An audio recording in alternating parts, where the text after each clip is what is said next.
ಎಲ್ಲರಿಗೂ, ಇವತ್ತು ನನ್ನ ಅಮ್ಮ ನ್ಯೂಟ್ರಿ ದೋಸೆ ಮಾಡಿದ್ದಾರೆ. ಅದು ಹೇಗೆ ಮಾಡಿರೋ ನೋಡೋಣ ಬನ್ನಿ. ಇಂಗ್ರೀಡಿಯೆಂಟ್ಸ್: ಕ್ಯಾರೆಟ್, ಕೊತ್ತಂಬರಿ, ಮೆಂತ್ಯ ಮತ್ತೆ ಶುಂಠಿ ಬೆಳ್ಳುಳ್ಳಿ. ನನಗೆ ಶುಂಠಿ ಬೆಳ್ಳುಳ್ಳಿ ಇಷ್ಟ ಇಲ್ಲ. ಜೀರಿಗೆ,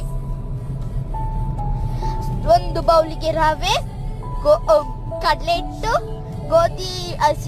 ಗೋಧಿ ಹಿಟ್ಟು ಮತ್ತೆ ಎಲ್ಲ ಇಂಗ್ರೀಡಿಯೆಂಟ್ಸ್ ಹಾಕಿ ಮಿಕ್ಸ್ ಮಾಡೋಣ. ಮತ್ತೆ ರುಚಿಗೆ ತಕ್ಕಷ್ಟು ಸಾಲ್ಟ್ ಹಾಕೋಣ. ಮತ್ತೆ ನೀರು ಹಾಕಿ ಮಿಕ್ಸ್ ಮಾಡೋಣ. ಅದನ್ನ ನೀರು ಹಾಕಿ ಮಿಕ್ಸ್ ಮಾಡೋಣ. ಅದು ದೋಸೆ ಹಿಟ್ಟು ತನಕ ಬರೋ ತನಕ ಮಿಕ್ಸ್ ಮಾಡೋಣ ನೀರು ಹಾಕಿ. ಅದು ಇವಾಗ ರೆಡಿ ಆಗಿದೆ. ತವಾ ಮೇಲೆ ಆಯಿಲ್ ಹಾಕೋಣ.